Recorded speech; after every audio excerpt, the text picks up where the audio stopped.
गोष्टीचा तुम्ही उल्लेख करताय ही कुठल्या तरी एका रॅन्डम पोर्टलनी फेक तयार केलेली बातमी आहे आणि माझी प्रसार माध्यमांना मनापासून विनंती आहे की आपण एखादी गोष्ट आपल्या वर्तमानपत्रामध्ये किंवा आपल्या माध्यमांच्या चॅनल्सवर दाखवत असताना त्या गोष्टी क्रॉस व्हेरीफाय करणं आपण फार गरजेचं आहे. हे 1.5 कोटीचं रजिस्ट्रेशन तुम्ही दाखवताय हे गेल्या वर्षीच्या जून जुलैचं आहे आणि आपण कुठल्या तारखेची बातमी सर्क्युलेट करतोय, कुठल्या तारखेची बातमी आपण आत्ता प्रसिद्ध करतोय, ह्याला कुठंतरी सगळ्या गोष्टीचा एक अभ्यास त्या निमित्ताने झाला पाहिजे. कारण आपण लोकांपर्यंत चुकीची माहिती पोहोचवतोय, विनाकारण पोहोचवतोय. मुळात 2,63,00,000 हे रजिस्ट्रेशन होतं.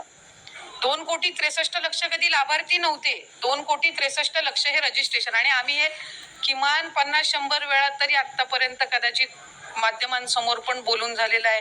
आम्ही प्रत्येक मेळाव्यामध्ये सुद्धा राज्याचे मुख्यमंत्री फडणवीस साहेब असतील, उपमुख्यमंत्री एकनाथजी शिंदे साहेब असतील, आदरणीय दादा असतील, विभागाची मंत्री म्हणून मी असेल, आम्ही त्या ठिकाणी उल्लेख करतो. आणि आजही आमच्या लाभार्थ्यांची संख्या 2,30,00,000 पेक्षा जास्तीच आहे. ती काही त्याच्यापेक्षा कमी नाहीये. मूळ रजिस्ट्रेशन 2,63,00,000 होतं. त्याच्यातलं फिल्टर होऊन म्हणजे त्याच्यातले जे अपात्र असतील, कधीच त्या योजनेमध्ये पात्र असणारे नसतील, स्क्रुटिनीमध्ये असतील, हे त्या ठिकाणी करून सुद्धा वेगवेगळ्या विभागांची ज्या वेळेला आम्हाला माहिती मिळते ती आम्ही क्रॉस व्हेरीफाय करत असतो. आणि कधीही म्हणजे आत्ताच्या गेल्या 6 महिन्याच्या कालावधीमध्ये 2,25,00,000 2,30,00,000 खाली कधीच लाभार्थी आलेले नाहीये. यंदाच्या महिन्याचा आम्ही ऑगस्ट महिन्याचा डीबीटी केलाय, त्याचाही आकडा आम्हाला त्या ठिकाणी 2-3 दिवसामध्येच येईल. त्याच्यामुळे माझी माध्यमांना विनंती राहील की आपण ह्या सगळ्या अशा पद्धतीच्या बातम्या आपण न्यूज चॅनल्स किंवा अशा पद्धतीचा संभ्रम निर्माण करण्यापेक्षा त्याची वास्तविकता आपण बघून घेणं हे नक्कीच गरजेचं आहे. पडताळणी नंतरचा आकडा काय आहे आणि पडताळणीमध्ये अनेक जणांची नावं म्हणजे एकाच कुटुंबातली 4-4 आहेत, ती कमी झालेली आहेत, वाहनं आहेत, जे काही निकष लावले आहेत त्या निकषाच्या आधारावर पडताळणी केल्यानंतर एक तर निकष जे आहेत ते लाडकी बहीणचे कधीच बदललेले नाही. सुरुवातीपासून जे निकष आहेत ते त्याच प्रमाणामध्ये आहेत. प्रत्येक विभागाकडे आपापली एक रजिस्ट्रेशन असतं, प्रत्येक विभागाकडे आपापला एक डेटा असतो. जसं अन्न व नागरी पुरवठ्याचा आहे किंवा कृषी विभागाचा आहे किंवा माहिती व तंत्रज्ञान विभागाचा असेल, परिवहन विभागाचा असेल, हा जो त्यांचा डेटा असतो याचा कुठल्याही दुसऱ्या विभागाला ऍक्सेस असण्याचं काही कारण नसतं. त्याच्यामुळे महिला व बालविकास विभाग म्हणून आम्ही वेगवेगळ्या ज्या काही विभाग आहेत त्यांच्या ज्या योजना आहेत त्यांच्याकडून त्यांचा डेटा हा मॅच करण्यासाठी मागत असतो. आणि ही रुटीन प्रोसिजर आहे, ही सगळ्या योजनांमध्ये होते. फक्त लाडकी बहीण योजना ही सुरुवातीपासून फारच प्रसिद्ध आहे, ती महिलांमध्येही पॉप्युलर आहे, ती विरोधकांमध्येही पॉप्युलर आहे आणि ती लोकप्रतिनिधी म्हणून आमच्या सगळ्यांसाठी किंवा महायुतीच्या सरकारसाठी सुद्धा महत्वपूर्ण आहे. त्याच्यामुळे साधारणपणे प्रत्येक जी स्कीम आहे याचं डेटा व्हेरिफिकेशन, त्यांची ऑडिट, ह्या सगळ्या गोष्टी होत असतात.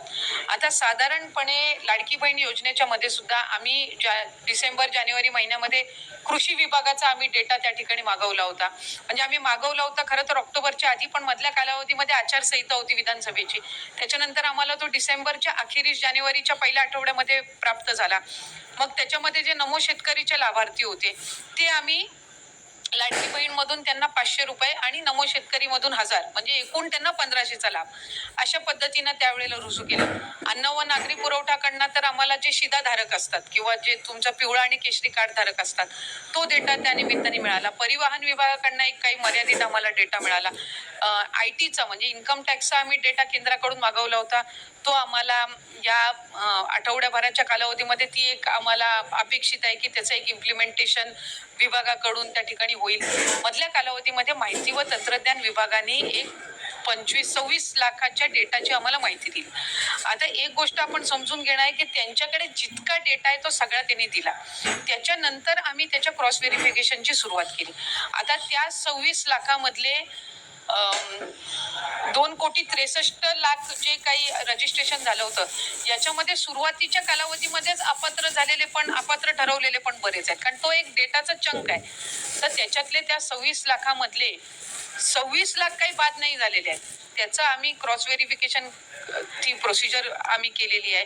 अंगणवाडी सेविका, मदतनीस या ग्राउंड लेवलवर जाऊन त्यांनी प्रत्येक ठिकाणी व्हेरीफाय केलेलं आहे आणि ते आमच्याकडे साधारणपणे या एखाद आठवड्याच्या कालावधीमध्ये ते सगळंच आमच्याकडे जे काही एकत्रीकरण आहे त्या सगळ्या जिल्ह्यांचं रिपोर्टचं तेही आम्हाला प्राप्त होईल आणि त्यानुसार जे पात्र लाभार्थी आहेत त्यांना लाभ त्या ठिकाणी सुरू राहणारच आहेत आणि त्या डेटामधले जे अपात्र आहेत जी काही असतील 2-4 लाख 5 लाख जी काही असतील त्यांना निश्चितपणाने त्यांचा जो लाभ आहे तो त्या ठिकाणी जो थांबवण्यात आलेला आहे तो कंटिन्यू तसाच राहील म्हणजे तो पुढेही थांबवण्यात येईल.